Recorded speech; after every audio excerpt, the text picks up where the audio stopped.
selamat datang ke dunia Andromeda. Jadi pada hari ini para kadet batch Andromeda bersama-sama berkumpul di Intan Jalan Ilmu sempena Majlis Iftar Perdana Intan Jalan Ilmu setelah menjalani SPP selama 4 minggu. Jadi akhirnya berjaya juga bertemu mata dengan semua para kadet yang dah lama tak jumpa ni. Okey, so malam ni kita ada iftar dah selesai dan juga kemudian kita ada solat tarawih kejap lagi dan diikuti moreh dan qiyam mulai nanti. So kita tengok perjalanan program pada hari ini.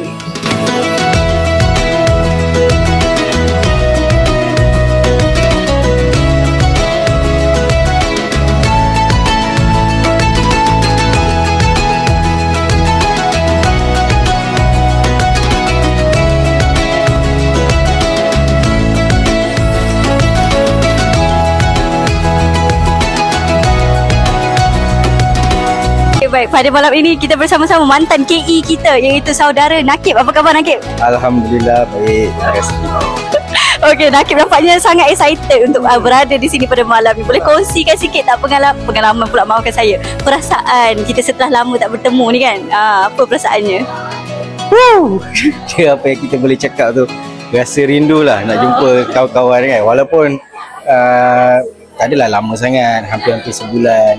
Tapi rasa excited sebab dengan adanya program Majlis Iftar Perdana ni menjadi satu medium untuk kami ramai-ramai jumpa balik dan bertanya khabar dan sebagainya. Perasaan saya excited.